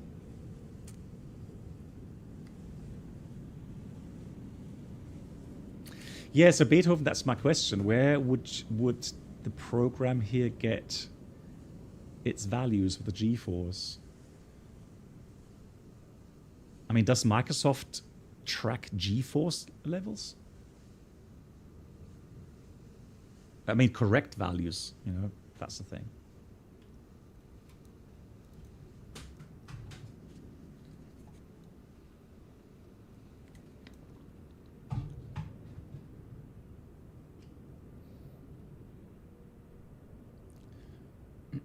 Yeah, Bruno, I know what you mean. Yeah. I mean, that's the thing. Compared to the real aircraft, obviously, you have a suspension in the aircraft wheels or landing gear, which would also take away some of the impact force, right? So it would soften the impact feel as well. So the thing is, yeah, so that's the thing. So it would be interesting to hear and find out how the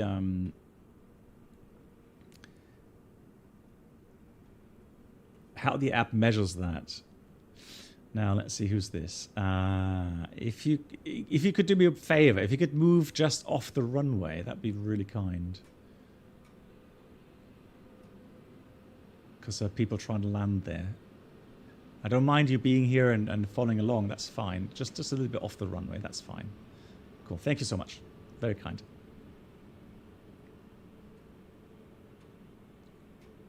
Excellent. Thank you.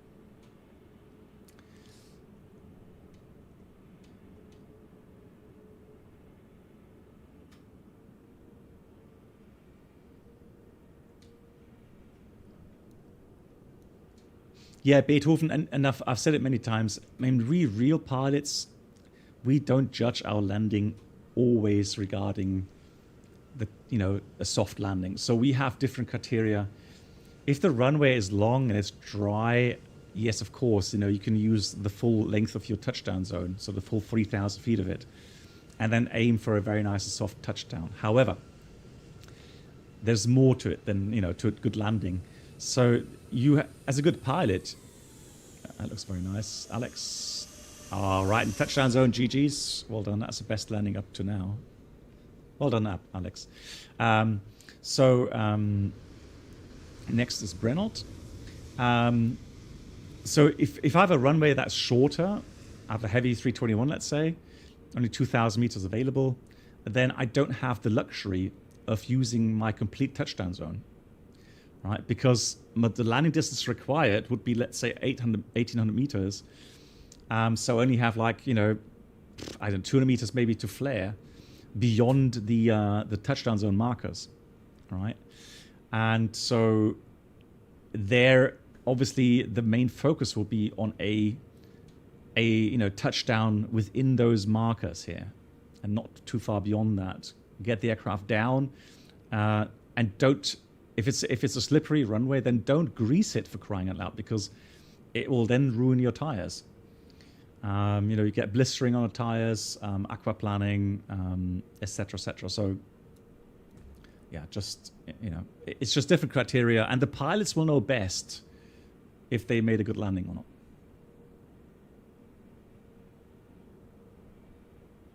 Can be used in comparison to other pilots. So yeah, it's true. Yeah, that is true.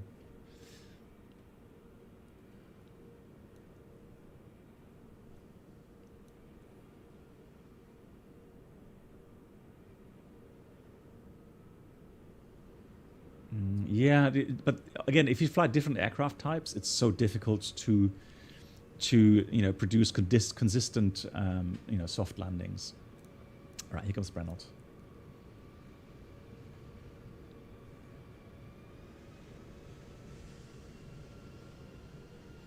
Yeah, looking good over the numbers there. Nice.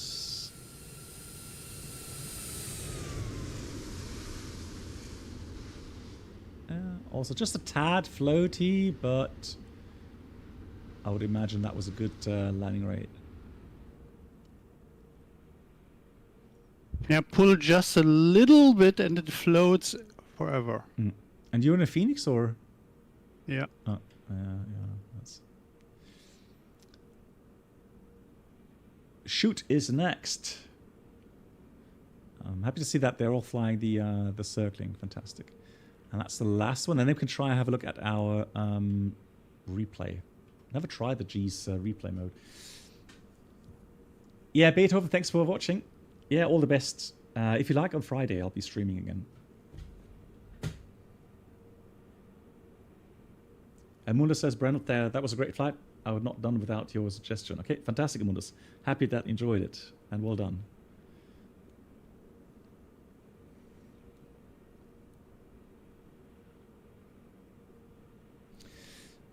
You find it weird that you can have a minus 400 feet per minute landing with 1.0 Gs. Nah, it doesn't. Well, unless, I mean, theoretically that is possible.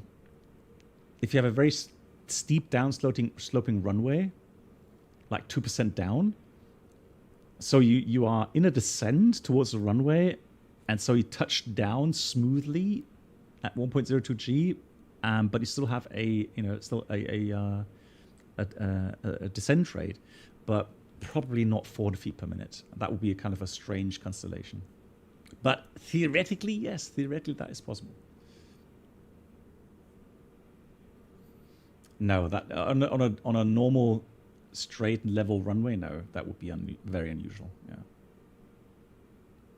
Yeah. Peter, thank you.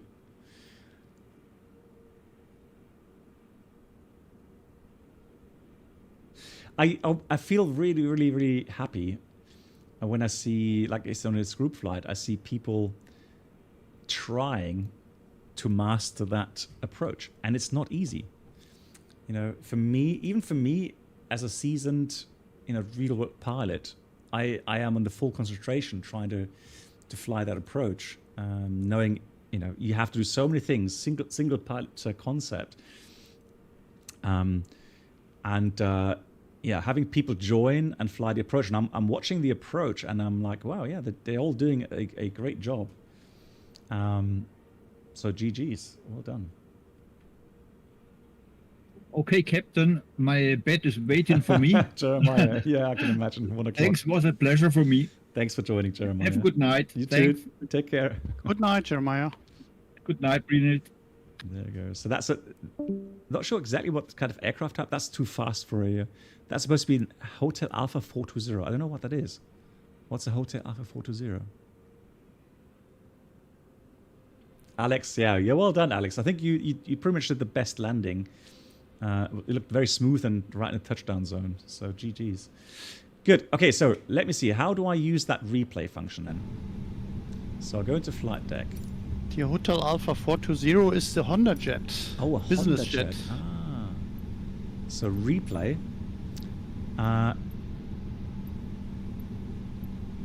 So I just go back using this, right? Yeah, Alex bossed it, exactly. So just go back to...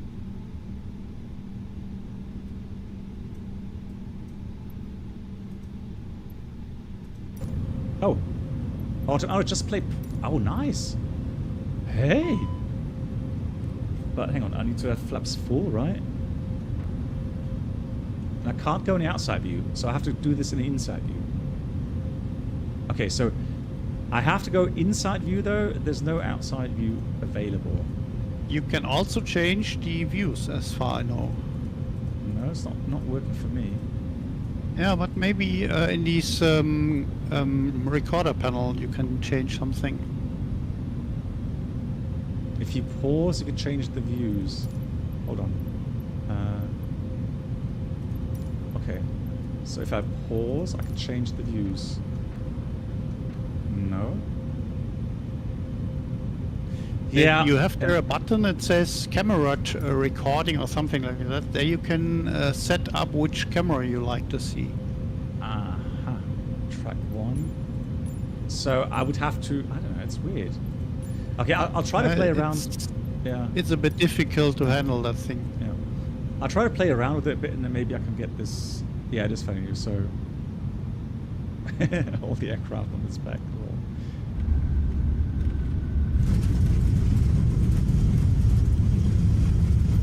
So you've got to ignore the indications on the instruments,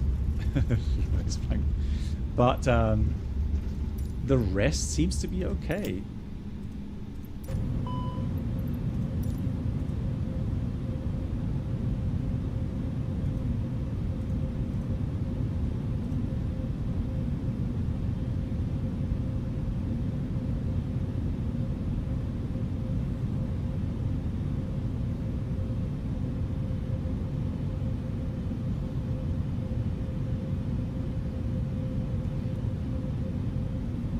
Landing rate was 689 feet per minute. Awesome. Which one? Yeah, it said in the chat your landing yeah. was 689, but Yeah. these recorded landings are always very, weird. very off. It's not always the same. Yeah, I did initial brake way too high. Or too strong, whatever you want to call it. Yeah, but all in all, I mean, that's fine. It's a fairly inexpensive... 405. So how do I get back to my normal position?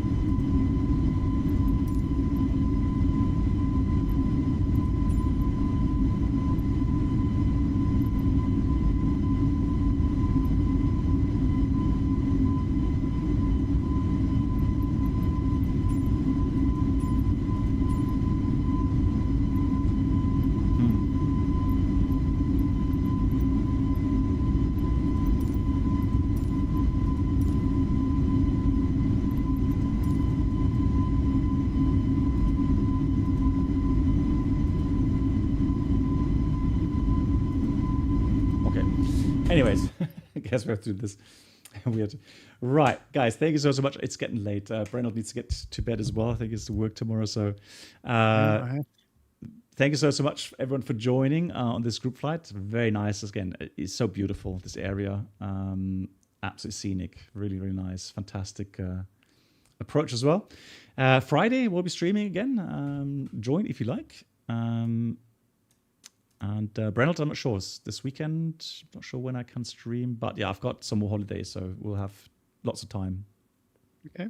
Our next flight will be go to the coast again. We will fly to Cartagena. Very nice. I think I need to unpause the...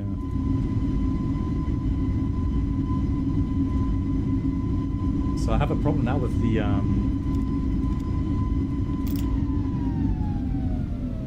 Oh, there we go. No, that's fine. So now it has locked the flight automatically. Cool. Fantastic. I was just worried about the pirate. So it files a pirate automatically now, doesn't it? Yeah, I think it has done. Okay, cool. Guys, thank you so much once again. Big shout out to everyone supporting Mighty Moderators. Thank you so much for all the help. Buckfish, thanks for your 649 bits. Thanks for the gifted subs and for the resubs. Thank you so much, everyone. And I'll see you again very soon on Friday. Take care. Good night.